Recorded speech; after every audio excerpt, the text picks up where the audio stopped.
دەڵێن هاوڕێی نمونێ و میسالی لە نەبوانە و بوونی نییە، بەڵام هاوڕێی ڕاستەقینە ئەو کەسەیە کە سەرباری جیاوازیەکان و سەرباری کەم و کوڕیەکان وەکو خۆی قبولمان دەکات و دەستمان پێوە دەگرین. خۆشحاڵم ئەم شەو بە میوانداریکردنی سێ کەسایەتی جوان لە ئەدەیب و ڕۆشنبیر و ڕاوێژکارانی کوردستان کە زیاتر لە 33 ساڵە هاوڕێی یەکترن. بەخێراتن. مامۆستا خەری لای بەڕێزرا دەست پێ بکەین. وابزانم لە 92 لەگەڵ کاک حوسێن یەکتری دەناسن. ڕۆژ بە ڕۆژیش پەیوەندیەکان بەهێزتر دەبێت. ئیرۆژ دوی قەوەترە، ڕۆژ بە ڕۆژ بە قووەتر دەبێت. هەرێ مسۆگەر. کاک خێری بەڕێزت ئێستا خەریکی کتێبەکانتی ماشەڵڵا خەرمان بەرەکەت. ئێستا چەند کتێبت هەنا؟ هەتانۆکە 24 کتێب منێت هەین ئێت هاتینە چاپکردن. لەبیرم چوو لەبیر کەم نەسیت وان ئەنسا ئەو یا هەرە دومە هەیە نەسیت وان ئەنسا کنچی ڕۆکن ینی قسە قەسیرە جدن کورتی لە بلێن زۆر کورتی لە چیڕۆک تێتە گۆتم بووان نەسیت وان ئەنسا یاێ دومە هەیە هەندێک خەسخەسا تەخەسۆس هاتێداهی ژبەرکو هەموو سەر جینۆسایدانە جینۆسایدە هۆلۆکۆست هیرۆشیما ناکازاکی ڕواندا دژی ئەو کوشتارە دژی ڕواندا بەلێ و کوشتارە دژی مسلمانت میانمار ویا غەزە و یا ئێزدیا و یا دوماهێل سووریا پەیدا بوو یا کەشف بوو یا دیار بووی سجنا سەیدنایە لەسەربان هەموو سەر شەهیدی سپایکەر مەجزەرا سپایکەر یا دژی برادری شیعب دروست بووی سەران هەمووە کنچی ڕۆک منێ نوویسین ینی کورتی لە چیرۆکە سەران ینی هەرچی ڕۆکەک باسی یەک لەوانە دەکەی شەدرەک ینی هەر ڕوودانێکە ژبان ڕوودانە هەر جینۆسایدە کە ژبان جینۆسایدا بتری سی کورتی لە چیرۆکان سەر نوویسیە هەموو مژکردینە ئێک کتاب و بە زمانی عەربی بەڵێ زمانی عەربی کتێبەکان نیوەی بە زمانی عەربی نیوەی بە کوردینیان چۆن حتان هۆ چهار زمانی عەربی منێت هەین ئەڤێدی هەموو کوردینە کوردی هەردوو زارە ڤژی سۆرانی و کردمان بەێ دەست خۆش بی کاک حوسێن بەڕێزت لە نووسینگەی ڕزگارکردنی ڕفێنراوانی ئێزدی وانە وابزانم ئێستاش 2500 خوشک و برامان ماینە لەوانە بێگومان پشتیک و ئەو جینۆسایدا بسەرێ کوردێت ئێزدی هاتی دەوەڕاشنگاری جێدی لەسەر ئەمرێ جەنابێ کاکنیچوان بارزای نویسینگە هاتەڤەکردن هەرش بۆ هەندێک بوو و ئەو کەس و کارێتمەت هاتی نەگرتن بتر کوم قارین وان کەسا ببینین وان کەسا ڕزگارکەین وەکو جەنابێتە ئاماژە پێدایی و نزیکی 2500 کەساتان هەنماین بەلێ پامە 3593 کەسێت ڕزگارکەین دەستخۆش ینی ژمارەی ڕزگار کراوان زیاترە زۆر گەلک بترش ژمارە ئێتهاتۆنۆماین ئێتهاتۆنۆماین ژێک ئەوەی ژیاندا ماین و بەهرا بترشوانمایت ڕزگارکردین بەلکی حتان هۆش هەندێک ژیاندا مابن و هەندێکی دیشک مەسیرەوە نەیدیار هەوڵەکان بەردەوامن گومان تێدانینە ئەمیت بەردەوامین هەر جێکی هەبێت چ عراقی بێت چ سووریا بێت هەر جێکی دی بێت هەر دەوڵەتەکە دیش بێت دەستت خۆش بی کاک فەرێدوون بەڕێزت وەکو شاعیرێک دەتناسم بەڵام ئێستا ڕوود لە لێکۆڵینەوە و توێژینەوە و بە تایبەت لە زمان کردی ینی لە بەرای سوپاسی جەنابەت دەکەم کە بانگەشت کردین بۆ ئەو دانیشتنە بە تایبەتی لەگەڵ برایانی بەڕێز کاک خێری و کاک حوسێن دەرفەتێکی خۆشە کە ئێمە دەمێک یەکتریشمان نەبینی بوو ئەوە لێرەی بەکتر گەیشتینەوە ڕاستە من لە ئەزمموی نووسینی خۆم هەر لە سەرەتای هەشتاکانەوە دواتر دوای ڕاپەڕین کۆمەڵە کتێبم بە چاپگەیاند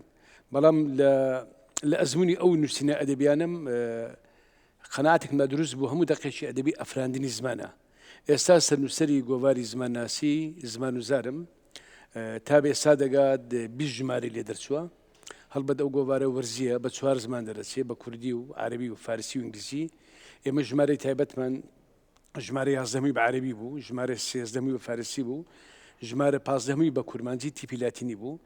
ئێستا لە داهاتوو بە نیازیم بۆ ساڵی نوێ ژمارەش تایبەتش بە زمانی ئینگلیزی بۆ ئەو بیانیانە کە دەیانوێ شتێک لەبارەی زمانی کوردی بزانن لە بی ژمارەی ڕابردوو و کامەران 600 وتار و لێ کۆڕینەوەمان لەسەر زمانی کوردی لە بوارە جیاوازەکانی پەروەردە سۆشیال میدیا زارە کوردیەکان مێژووی زمان جوگرافیای زمان گشتێشەکانی زمانی کوردی لەو گۆڤارەدا هەن و خوێنەران دەتوانن سوودی دەستخۆش بەس سوالە چی یعنی هەر بە خێرای بۆ مەسەلەن ژمارە 11 عەربی بوو ژمارە 13 فارسی بوو یان زیاتر بۆ کە خوێنەر ڕاکێشن یان دەتانەوێت دەقی کوردی بەو زمانانە بڵاوکەنەوە خۆی ئەوانی کە ئەو ژمارە تایبەتە بە زمانی عەربی هەمووی لێ کۆڕینەوەیە توێژنی لەسەر زمانی کوردی بەڵام بە زمانی عەربیە فارسیەکە شەماشت خۆ دەزانی لەبەرەوەی بەداخەوە زمانی کوردی هەتا ئێستا یعنی زمانێکی ستاندارد یا بڵین زمانێکی هاوبەشنی لە نێوان هەموو پێکاتەکانی کورد یان لە دەڤەری بادینان سۆران هەورەمان لەک لۆڕ بەداخەوە چکە ئێمە دەوڵەت سەر بە خۆمان نەبووە زمانەکەشمان تا ئێستا یعنی لە غیابی زمانی ستاندار زارەکان ڕۆلی زمانی ستاندار دەبینن بۆیە دەبینی بەشی زۆری لە کوردانی ڕۆژئاوا کوردانی باکوور کوردانی وڵاتانی قەفقاز لە ئەرمێنستان کوردستان تیپی ئارامی نازانن یعنی نازانن بخوێنەوە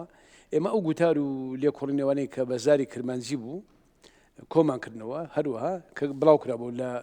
ژمارەکانی ڕابردوو لەگەڵ کۆمەڵە گوتار و لێکۆڵینەوەی دیکە لە دوو توێی ژمارەش تایبەت دەستخۆش ئەوە بۆ فارسیەکە شەروە بوو دەستخۆش بیرۆکە گەیشت و دەستان خۆشتەکی زۆر باش دەکەن هیوای بەردەوامیتان لۆ دەخوازم کاک خەیری کاتی کە کاک حوسێنت ناسی گەنج بوون ئێستاش گەنجی ماشەڵڵا چۆن ئەو هەبوو هادێک نێزیک بوونەوە ئەبخۆل یەکەم نازبوو نامە لە هەڤێ دەرێ بوو لە هەولێرێ بوو بەێ هەرچەند ئەویە کاک حوسێنیە دەڤەرا سینا لە حفاقای دیا یان بێژین نێزیکی دهۆکە ئەژیە دەڤەرا ئەلقوش و شێخانم یعنی چەند چیایەکێت نیڤەکەمەدا هەین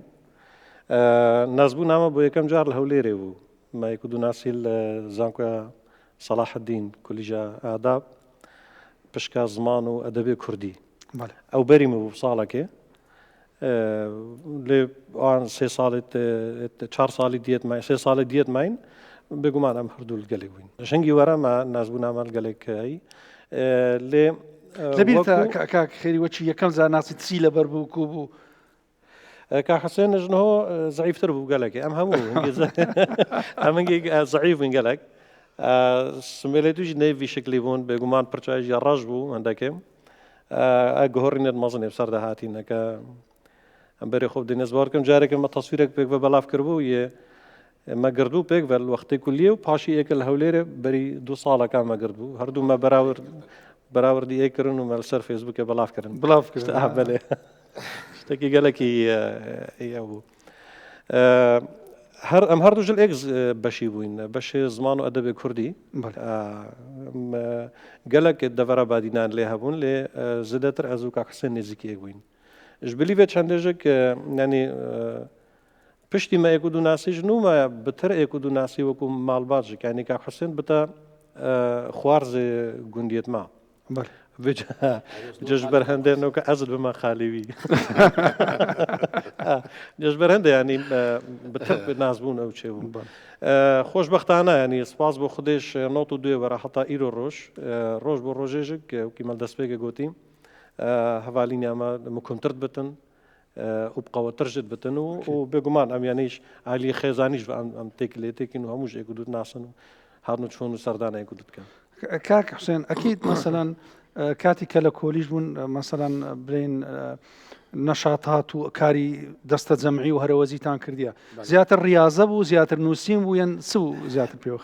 مامۆستا خێری ئاماژە هەندێک نقطادا ئەزێ هەندێکی دیدەم ناف ساڵێت هەر 3 ساڵێت کوامل کولیژێدا نافی کولیەدا ئەم مەجموعەکە برادەرە هەبووین هەکە ناوی هەندەکان هۆش ئەس بێژ بیرامەتە ناوێکی سلێمان بوو ناوەیەکی فیراز بوو ناوەیەکی خەلات بوو و گەلک برادەرێ دی کە یەک ساڵح بوو سڵاف ما بۆ خڕاهیناکە تەماشای مەکەن لێ دەرێمە هەر لێ توان 2 ساڵێت ئەم کولیەدا ما بخۆ گروپێک چێ کرد بوو ئەو گروپەکە چاوە ئیر و ئەف ڕونشنامە بابەتێت جودانە یا بێ پلان کردی هەرچی چی سەرژیانە خۆ بێژی لێ دەرێدا مە هەندێک بابەت دەستنیشاندکردن بخۆ هەموو هەفتیا ڕۆژێکێ ئەملجیەکی معەن بیرامەتێت لە زبژم یانە کرێکارە بوو ئەم لێ دەرێ کۆمی گەلک جارە لێ دەرێ هەفتیا ڕۆژێکێ ئەم وەکو ئەو تەڵابێت ئەم برادێتێک نزیکیەک ئەلمێ دەکۆم بابەتێت جودا هەرجار بابەتێک ماخۆ گەنگەشت کرد و مە هەمواشێک ئستیفادەش شوێ بابەتی کرد پشتی کو ئەمش کولیەش دەرکەفتین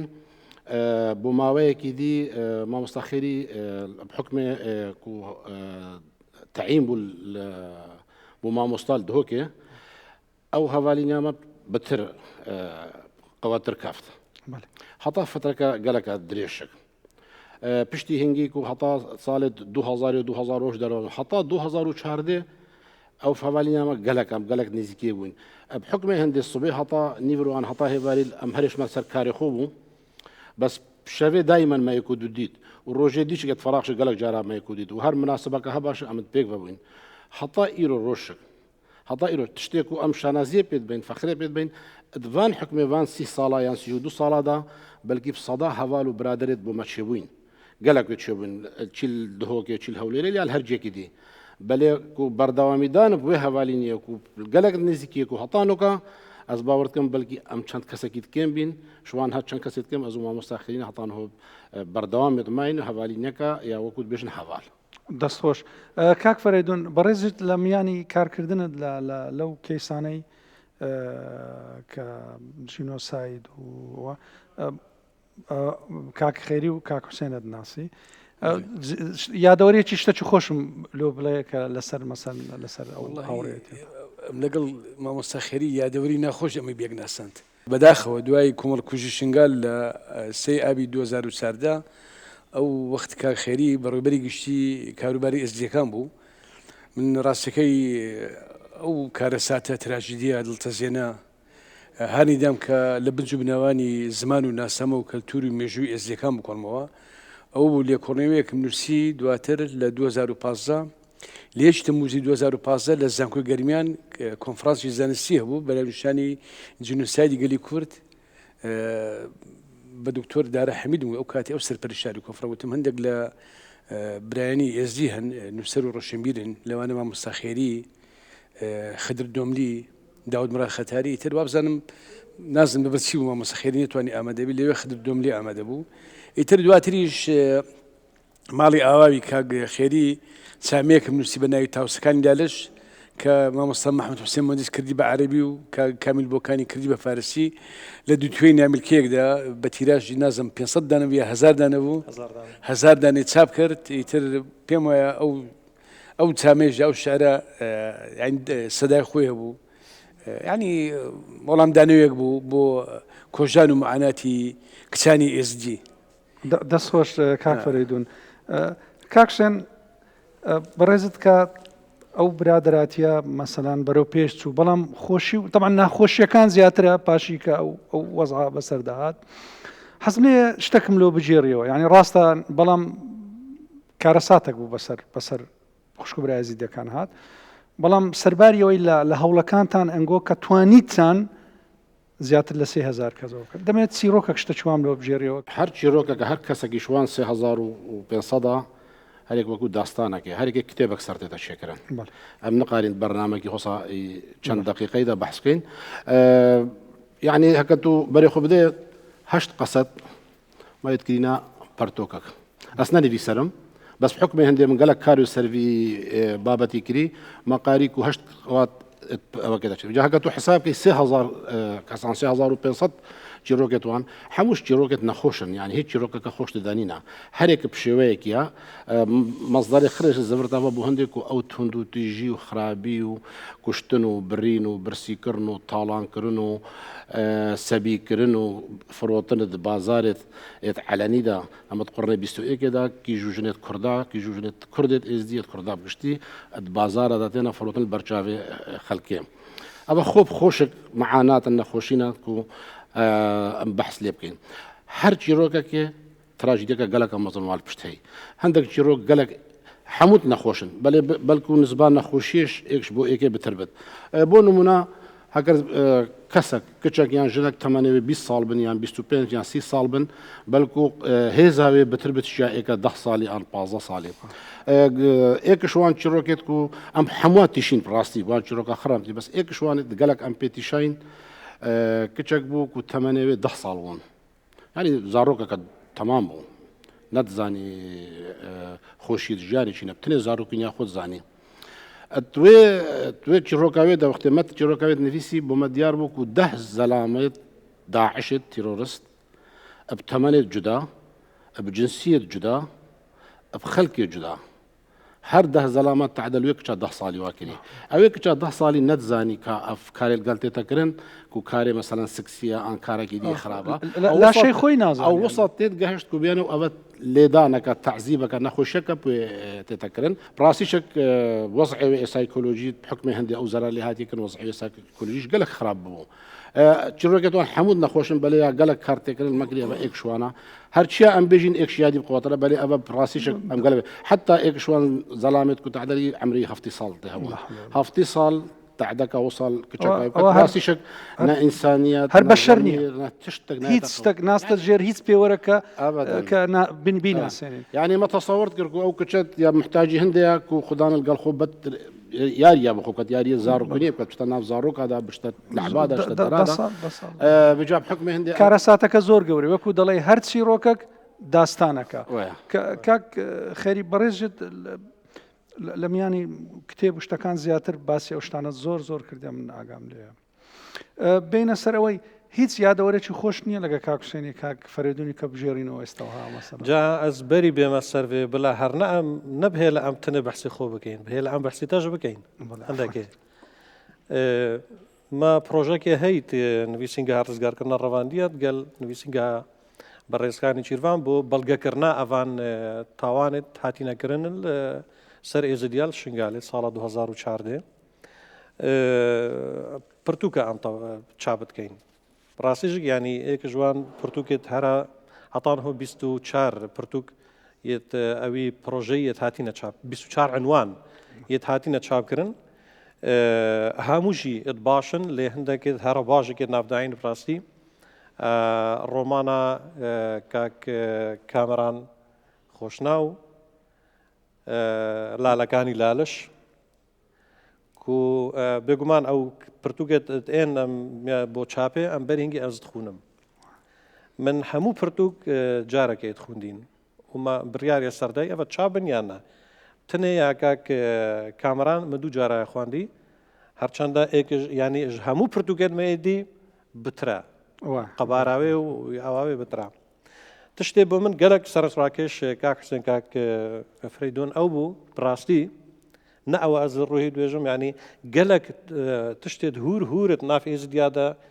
وێت وێ پرتوکێ کردین مبخۆ نەزانیە ئیرۆ بەری بەی ناوێ دەرێ من بۆ کاک حوسێنژت گوت ڕاستیش بۆ من غەریب و ینی ها ڕۆمان نویسێ سەرکەفتی ئەڤەیە وی شێوەیە لازمە عینەن کابرا نەی ئێزدیە نەی لەهجە ئێزدیا کورمانجی باش نەزانێتن بڵە ئەم وێ بێژین پشتی هنگی دەڤۆکە شنگالە بخۆ بخۆژێک هەندێکێ بۆمە بخۆی بزەحمەتە هەتام ئەو بین يعني هندك هوركاري وتفاصيل يتشوي ناف بومن جي يعني براسيز كارساتك كاك خيري كارساتك زور كارسات يعني كارسات هن تأثير على جري حتى في شوي أو أبي براسيج أزاز خوش التتكم من ندفي أز برنامج هذا أبي بدفي أز برنامج جديد أبي تشتي بيجم اللي هات لازم عندك تشت بين جوتن حتى إيرو روجش وان برتوكيد هرا باش في بروجي وأزد كارم بيجم ئەو پرتوکە سەر جینۆسایدا ئێزدیان دەها پرتوکێت هاتینە چاپکردن کاک فەریدون باش زانێتن ئاگادارەش بەس ئێکە ژوان ئەس باوەڕکەم یانیەت هەرە باش ئەو بس دشت باش بێگومان بەسێت هەرە باش هەرە باش بیرەوە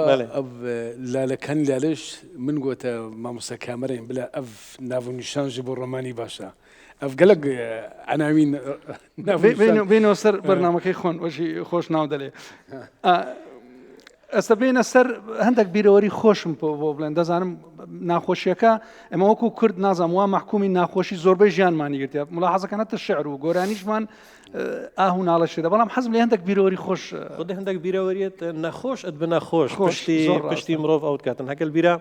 يا كاك حسين بيتن ام جاركت جهوليري كوسترك أبي 11 ساعة إيش هوليرم قشتني أدهوكي. هكذا بيري بيتن 11 ساعة إيش هوليرم. أو باسكيل بيان كوس غيره. وقت هذا أدهوكي إيش نقاري بشتمال حكم هندنا ولا ما نبست. أنا شافي بله شافي زنقوان بس بيجا بوشي 11 ساعة ما. نەزانام چەند جارە تایرێتێ پەنچەر چوو تایر نەمان پەنچەر نەبوون هەموو تایرێتێ ئەم هەموو ژێک تەڵەبێت بەڕێ قەندیلی بۆ نەبوو کاکرا ڕێقەندیلی هەنگی تەریت ڕێقەندیلی بوو ینی ئەگەر سیارە گەلەگەلەکە خۆش بە 4 ساعت بوون 4 ساعتا 5 ساعتا ئەم 11 ساعتا هەولێرە دەرکەوتی ئەم گەشتینە دۆک داهاتام گەشتینە دۆک نزیکی ساعت 11 شەوێ بوو مجبور مسئله داره یعنی انا خوش بو ل صعوبتها يعني لا توزاني البيرام هات شنو قلت ويش شبل ما نفستي هري كاكسم زانا تاتسند او هاوريتي جوانا مثلا استا بيسك باش بلين هاوريتي بركز بوا بەڵام ئێستا ئەو هاوڕێیەتە تا چەند دڵت پێخۆشە تا چەند ئێستا تو مەسەلەن باسی دەکەی لەو خەڵک کە دەست بە هاوڕێیە کۆنەکانیان بگرن مدیات ئەو پرسیاراش مامۆستا خێریکی تەشم کرد بە ئەوی ئەو ڕووداوێت ژیانەمەدا ڕوودای بەستا ناگوت بەجاوی ئەتوبرێ ئەس بێژم ساڵە 2010 بوو وقتم چوینە سووریا بله مامۆستا خێری هەندێک نەخۆش بوو 2006 عفو شەشێ مامۆستا خێری هەندێک نەخۆش بوو هاتنك من ئەوەک هەبوو مەکتەبەک هەبوو دهۆکێ جا هاتنك من گوتی وەڵا ئەزی نەخۆشم وتي خير قلت اشوف تختوري زين خوشم تفيت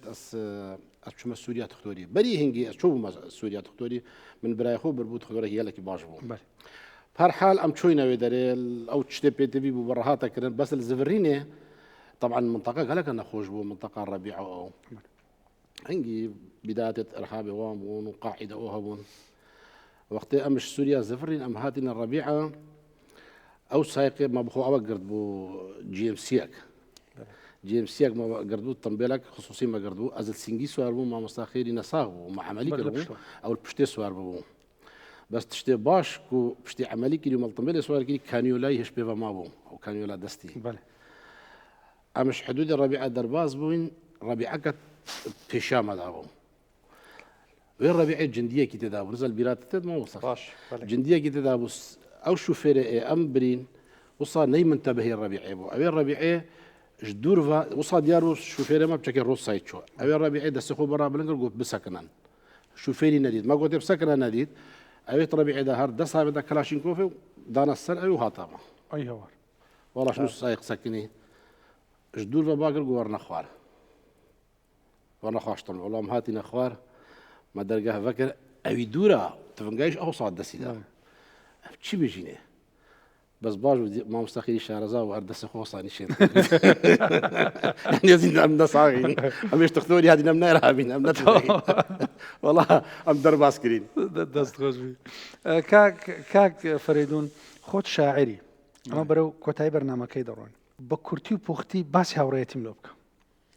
والله هاوريتي مراسيكو ملق بنماهي كلسر هاوريتي دروس بي مسألة هاوبيري يعني استاكا قدر الإنسان لروي فكرة و جنزاوبن هالويست أوشتانا زوجدينجا بو بردوامبوني سمشي هاوريتي بداخو يسال السلمك دجين يسال زياتر برجواندي لبيش مبدأ مران دوازاريش مي لكم الجاش رجلاتي دجين زياترش كم الجاي كردواري هشتا كم الجايكا راس يعني كاريجري بابرين جيهانجيري وعولمو السوشيال ميديا إلى السريع بلا مشتا كومرجاك يعني عندك سوزي تايبتها يعني هشتا بيوندي كومرياتي وخزاني كان كاريجري السر هاوريتي هي راسك كمبوتو بلا مديسان بخومن إما بيوسم بهاوري باشيا تو دبي هاوري شباش بي بو يبيسال مني كو تو دتواني كسيشي سود بخش بي او سود لا ازمني توغري لا بخشي خوش امن زور سپاس عندكم دلين مروفاتي لبردم دوريانيكا